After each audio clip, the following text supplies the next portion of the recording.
Hello friends, welcome to my channel exam तैयारी। आज हम लोग कोई टॉपिक नहीं पढ़ने वाले हैं। आज हम लोग देखने वाले हैं कि हमारा जो आने वाला सीटेट है 2020 का पहला सीटेट, उसे हमें कैसे अचीव करना है पहली बार में। स्पेशली जो लोग बहुत 2-3 सालों से तैयारी कर रहे हैं, या अगर मान लिया 2-3 बार सीटेट दे चुके हैं और उनका अभी तक नहीं निकला है, तो उनके लिए ये स्ट्रेटजी बहुत हेल्पफुल हो। साथ में जो लोग पहली बार सीटेट देने वाले हैं उनके लिए भी। देखिए, पहली बात तो ये है कि सीटेट का जो एग्ज़ाम है उसके बहुत सारे प्लस पॉइंट हैं। अगर आप उन सबको ध्यान में रखें और अपनी पढ़ाई पे पूरी तरह से फ़ोकस करें, तो ये इतना टफ़ एग्ज़ाम नहीं है कि आप उसे पहली बार में नहीं निकाल सकते। मैं आपको खुद का अपना एक्सपीरियंस बताती हूँ कि जब मैं बीएड कर रही थी, तो तब मैंने क्या किया, डिस्टेंस लर्निंग से मैंने बीएड किया। तो मेरे पास उतना टाइम नहीं था, मैं मैरिज हो गई थी मेरी, कि मैं स्कूल मतलब कॉलेज जो है वो जा सकूं। तो मैंने घर पे रहकर ही मैंने बस एडमिशन ले लिया था और कुछ पढ़ाई नहीं की थी। बस ऐसे ही मैंने सोचा मैं बीएड का मैं सीटेट का एग्ज़ाम देती हूँ, देखती हूँ कैसा आता है। तो मैंने बस एक बुक ली और अरिहंत की बुक ली थी। उस समय अरिहंत बहुत फेमस था, तो बस एक बुक ली थी जिसमें सारे सब्जेक्ट रहते हैं, और उसे मैंने पढ़ा और बस एग्ज़ाम दे दिया था मैंने। और आप यकीन मानिए, मैंने उस समय तक बीएड में क्या होता है मुझे कुछ नहीं पता था। कोई सब्जेक्ट के बारे में कोई नॉलेज नहीं थी मुझे, क्योंकि मैंने सोचा था मैं बस एग्ज़ाम देने जाऊँगी, तब मैं 1-2 महीने पहले पढ़ लूँगी। टचवुड मैं पढ़ने में अच्छी हूँ, तो मेरा ऐसा ही रहता था कि मैं एंड टाइम पे पढ़ती थी और एग्ज़ाम दे देती थी। और मोस्टली मैं अपने कॉलेज में टॉपर ही रही हूँ। इवन मैं बीएड में भी मैंने ही टॉप किया था।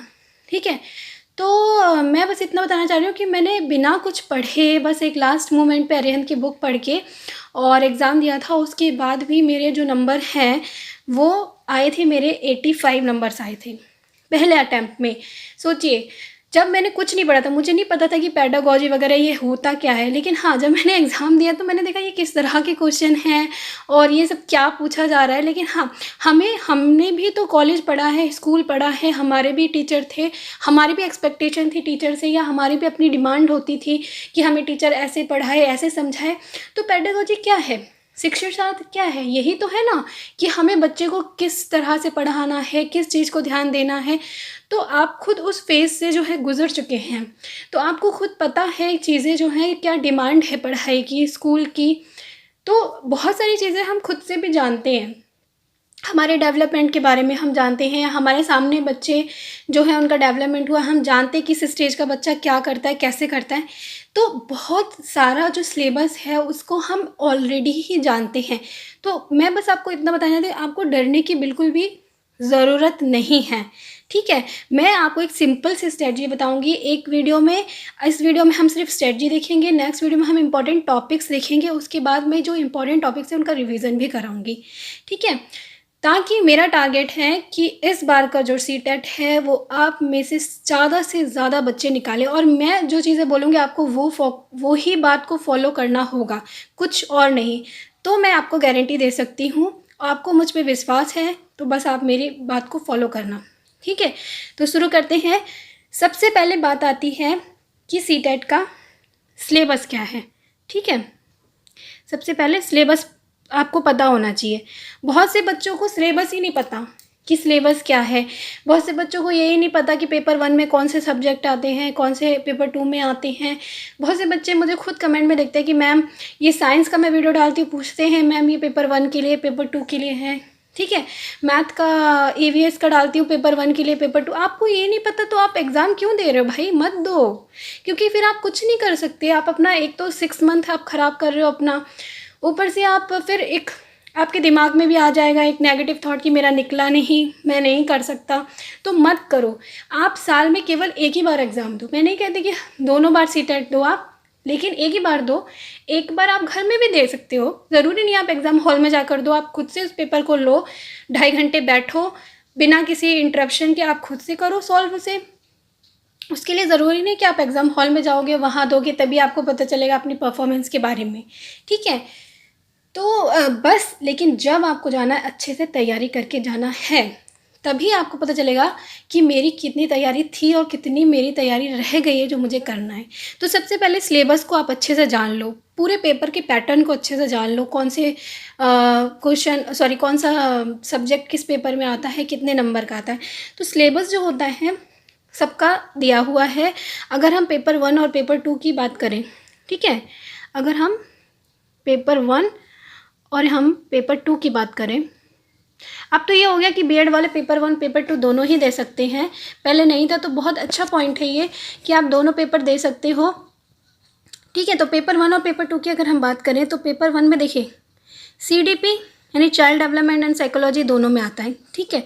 उसके बाद आता है हमारी लैंग्वेज, हिंदी, यहाँ पे भी हमारी एक लैंग्वेज आती है, लैंग्वेज 1 इंग्लिश।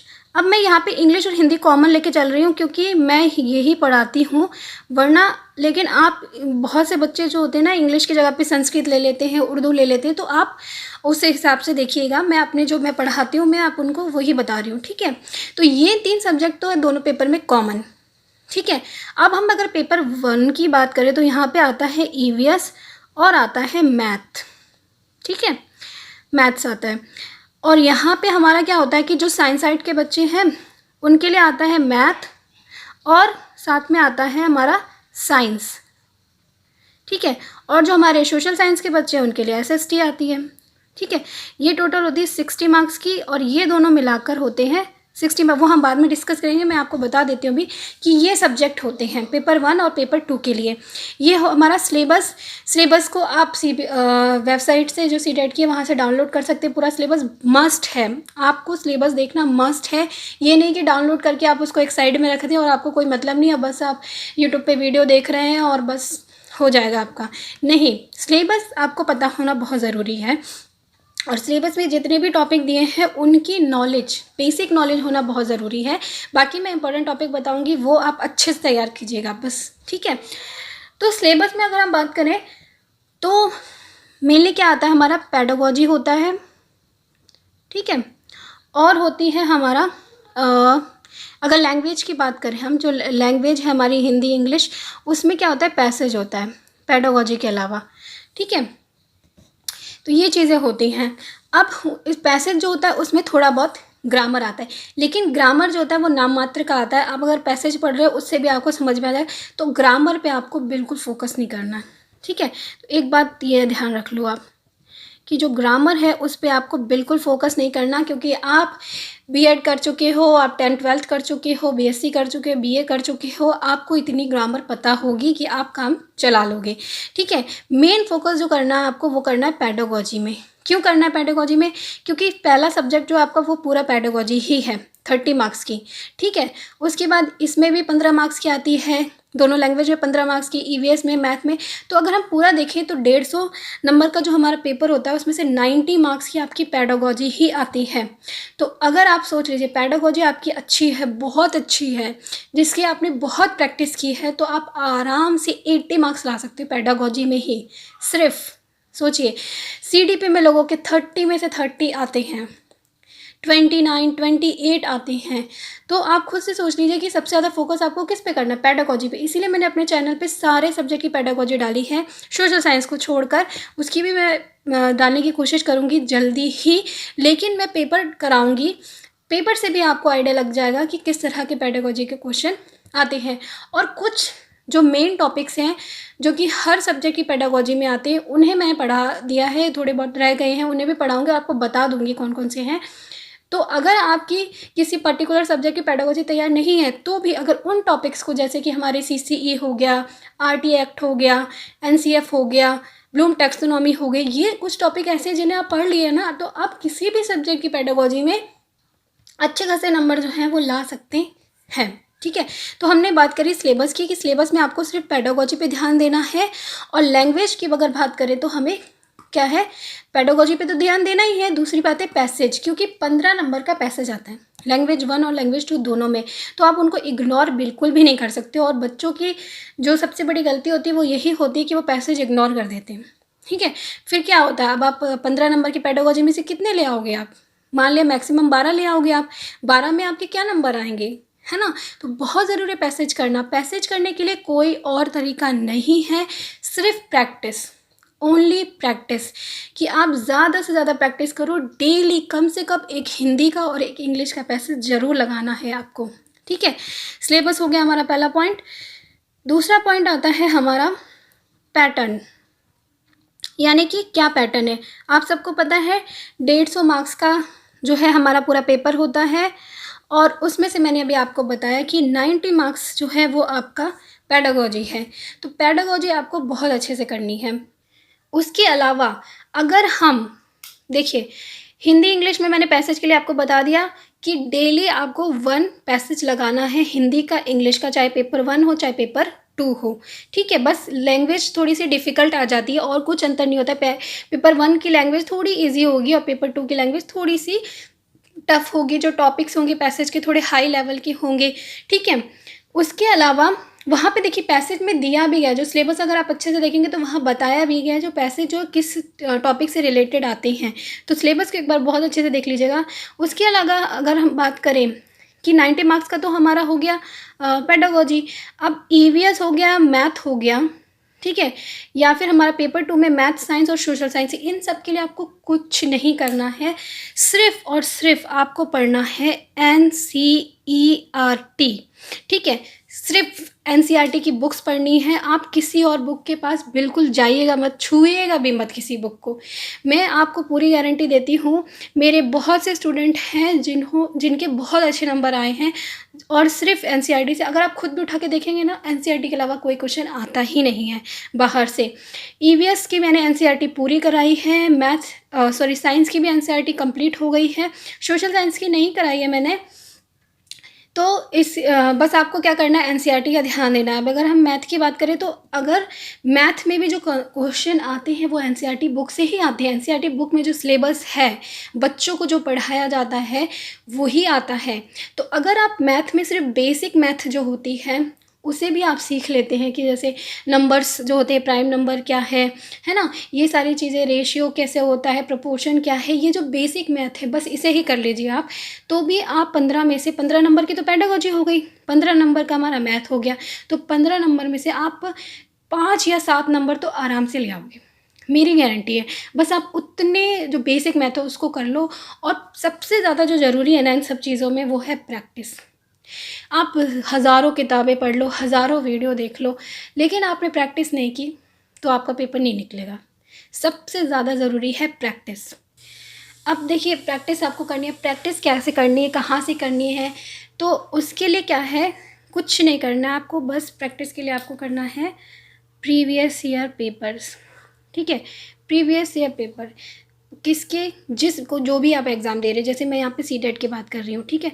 तो आपको सीटेट के अब तक के जितने भी एग्ज़ाम हुए हैं उन सारे पेपर्स को अच्छे से करना। और मैं जितने भी जो क्वेश्चन करवाती हूँ वो सारे सिर्फ प्रीवियस ईयर पेपर के ही कराती हूँ, इसीलिए ताकि आपको एक तो पता चले कि पैटर्न क्या है, किस तरह से क्वेश्चन आते हैं, किस तरह से पूछे जाते हैं, और उसको आपको ज़्यादा से ज़्यादा करना है।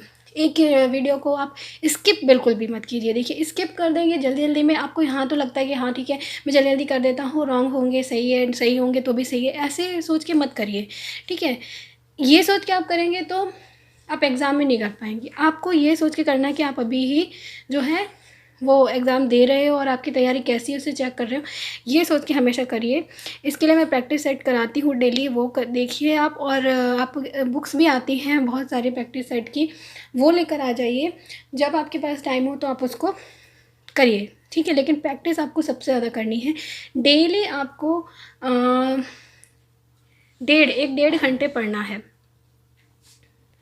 मैक्सिमम 2 घंटे, उससे ज़्यादा नहीं। क्योंकि ज़्यादा आप पढ़ेंगे तो आप सब कुछ भूल जाएंगे और उतना अच्छे से ना तो आप मन लगा के पढ़ पाएंगे, ठीक है। उससे ज़्यादा नहीं पढ़ना है, मैक्सिमम आपको 2 घंटे पढ़ना, उससे ज़्यादा बिल्कुल भी नहीं।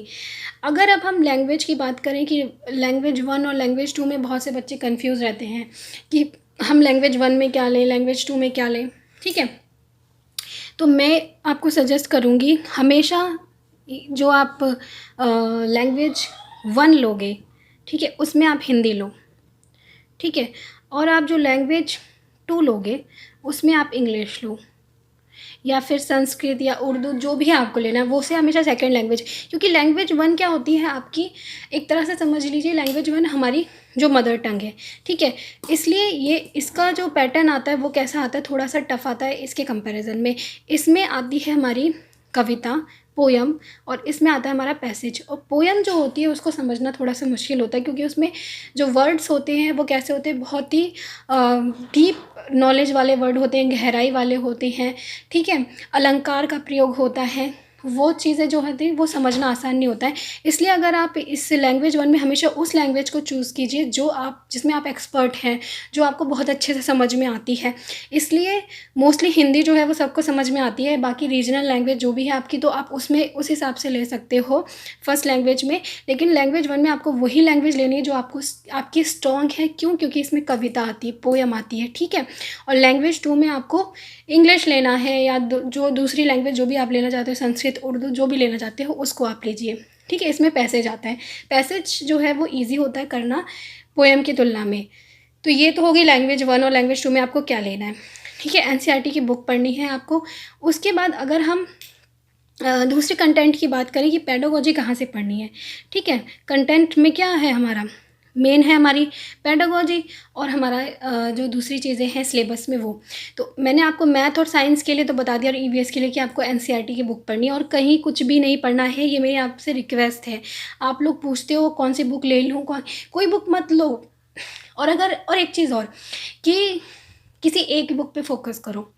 ये नहीं कि आप ये भी बुक ले लो वो भी बुक ले लो, उससे क्या होगा, कन्फ्यूज़न क्रिएट होगी और आप नहीं समझ पाओगे कि मैं इस टॉपिक को पढ़ूँ, यहाँ से पढ़ूँ, उस बुक को पढ़ो। एंड टाइम पे आप कौन कौन सी बुक उठा के बैठोगे रिवीजन के लिए। तो या तो आप नोट्स बना लो, अगर आपको कुछ कंटेंट किसी और बुक का अच्छा लग रहा है तो आप एक नोट बना लो प्रॉपर, और जो बुक आपकी परफेक्ट है उसी में वो उस पेपर को रख लो उस टॉपिक पे, ताकि आपको इधर उधर 10 जगह नहीं जाना पड़े, ठीक है। और वैसे मैं आपको सजेस्ट करूँगी, आप मेरे चैनल पे मैंने सारे जो पेडागोजी बनाई है, सारे सब्जेक्ट की, सारे टॉपिक कराने की पूरी कोशिश की है। इंग्लिश और हिंदी, मैथ, साइंस, सबकी पेडागोजी। साइंस की चल रही है, कुछ टॉपिक बाकी हैं अभी, तो आप वहाँ से पढ़ लोगे। बाकी आप किसी एक ही चैनल पे फोकस करो, 10 चैनल पे मत जाओ, वहाँ से भी आप कंफ्यूज होगे, ठीक है। ना ही तो आप प्रैक्टिस सही तरीके से कर पाओगे, ठीक है। तो इसलिए जो भी आप पढ़ रहे हो आप एक ही चीज़ पे फोकस करो, इधर उधर ज़्यादा नहीं जाओ। ज़्यादा से ज़्यादा बुक बिल्कुल भी मत खरीदो, एक दो बुक से ज़्यादा बुक बिल्कुल नहीं खरीदना, ठीक है। और मैं तो आपको सजेस्ट करूँगी कोई बुक खरीदने की आपको ज़रूरत नहीं है, मेरे चैनल से आप पढ़ लो। आप कि 150 में से 100 नंबर जो है वो पक्के हैं। मैं आपको गारंटी देती हूँ कि आपके पक्के आ जाएंगे। मैं नेक्स्ट वीडियो बनाऊँगी, वहाँ पे आपको बताऊँगी किस तरह से कितने नंबर आप अचीव कर सकते हो। और 100 का टारगेट तो आप आराम से अचीव कर ही सकते हो, और अगर आपकी तैयारी बहुत अच्छी है तो आप 130 तक ला सकते हो, ठीक है। तो यहाँ पे हमने क्या बात की कि हमें किस तरह से फोकस करना है। एनसीईआरटी की बुक्स पढ़नी है, हमें पेडागोजी पढ़ना है, बस दैट्स इट, और कुछ नहीं। और लैंग्वेज में अगर हम बात करें तो हमें डेली 1 पैसेज लगाना है हिंदी में, 1 पैसेज लगाना है इंग्लिश में डेली, ठीक है, रूटीन के साथ। क्योंकि अब आने वाला एग्ज़ाम कब होगा आपको नहीं पता, चांसेस है कि सितंबर में होगा, कुछ न्यूज़ मैंने सुनी है कि अक्टूबर में होगा, नवंबर में होगा, तो नहीं पता आप, लेकिन 2 महीने मान के चलिए कि आपके पास है, तो उसमें आपको बहुत अच्छी तैयारी करनी है। डेली आपको क्या काम करना है, डेली आपको एक पैसेज लगाना है हिंदी और इंग्लिश का, डेली आपको प्रैक्टिस सेट करना है। मैं इसीलिए रेगुलर डालती रहती हूँ प्रैक्टिस सेट, आप उसे करिए प्लीज़ और पूरा कीजिए, स्किप बिल्कुल भी मत कीजिए ये सोच कर ये मुझे आता है, फिर जब एग्ज़ाम में आता है तो आप सारा गड़बड़ हो जाता है, ठीक है। तो इतना आपको ध्यान देना है, इतना आपको करना है, बस आपके नंबर बहुत अच्छे आएंगे। और कौन कौन से टॉपिक इंपॉर्टेंट है मैं आपको एक कॉमन वीडियो बनाऊंगी, इसमें कॉमन टॉपिक बताऊंगी जो कि हर सब्जेक्ट की पेडागोजी में आते हैं, उनके लिए तैयार कर लीजिए। उसके बाद मैं साइंस के लिए भी एक स्पेशल बना दूंगी, जिसमें साइंस की जो इंपॉर्टेंट चैप्टर है एनसीईआरटी के वो आपको बता दूंगी। ईवीएस की जो एनसीईआरटी वो बहुत छोटी है, मैंने वीडियोज़ डाले हैं, उसको तो आप पूरा ही पढ़ लीजिए। साइंस की जो एनसीईआरटी वो काफ़ी लंबी है और काफ़ी सारे चैप्टर हैं उसमें, 15 चैप्टर लगभग हर क्लास के हैं, तो 6, 7, 8 तीनों ही क्लास के, तो बहुत ज़्यादा है। तो इम्पॉर्टेंट चैप्टर मैं आपको बता दूंगी, ठीक है। तो आज के लिए इतना ही, लेकिन मेरी आपसे रिक्वेस्ट है कि आप इन्हीं बातों पे फोकस कीजिए और फिर देखिएगा एक बार, आपने अभी तक बहुत सीटेट दिया होगा, ठीक है, जिन लोगों ने, प्लीज़ एक बार मेरी बात सुन के मेरे हिसाब से कर लीजिए और उसके बाद मैं आपको गारंटी देती हूँ कि आपका सीटेट जो है वो निकल जाएगा। लेकिन हाँ, आपका हार्ड वर्क बहुत ज़रूरी है, आपका पढ़ना बहुत ज़रूरी है, आपकी प्रैक्टिस करना बहुत ज़रूरी है, क्योंकि प्रैक्टिस के बिना तो मैं तो पेपर देने जाऊँगी नहीं आपको खुद देना है, तो वहाँ पे प्रैक्टिस ही नहीं होगी, बहुत टाइम आपको लगेगा टाइम कम है, मैं क्वेश्चन पढ़ नहीं पा रहा, क्वेश्चन समझ नहीं पा रहा, ये सारी प्रॉब्लम आएगी। जब आपने प्रैक्टिस नहीं की होगी तो आपको ये चीज़ें सामने आएंगी, और अगर आप प्रैक्टिस करके जाएंगे तो ये चीज़ें आपके सामने बिल्कुल भी नहीं आएंगी। ईजिली आपको ऐसा लगेगा अरे ये तो क्वेश्चन मैंने किया है। लास्ट ईयर ऐसा ही हुआ, बहुत सारे बच्चों ने मुझे कमेंट करके बोला कि मैम आपने जो क्वेश्चन बताए थे डायरेक्ट क्वेश्चन आ गए वो, और आपके बताए हुए बहुत सारे क्वेश्चन आए और हमें तो ऐसा लग रहा था हम वीडियो ही देख रहे हैं और वहाँ पे हम सॉल्व कर रहे हैं, हमें ऐसा नहीं लग रहा था कि हम पेपर दे रहे हैं। ठीक है, तो मैं आपको उनके कमेंट भी दिखाऊंगी, पीछे चले गए मुझे मिलेंगे तो मैं दिखाऊंगी आपको। लेकिन सच में आपको ऐसा ही लगेगा, प्रैक्टिस बहुत ज़रूरी है, तो उसको आप ज़रूर कीजिएगा। तो आज के लिए इतने ही, नेक्स्ट वीडियो में आपको इंपॉर्टेंट टॉपिक बताऊंगी। मिलते हैं नेक्स्ट वीडियो में, तब तक के लिए बाय बाय।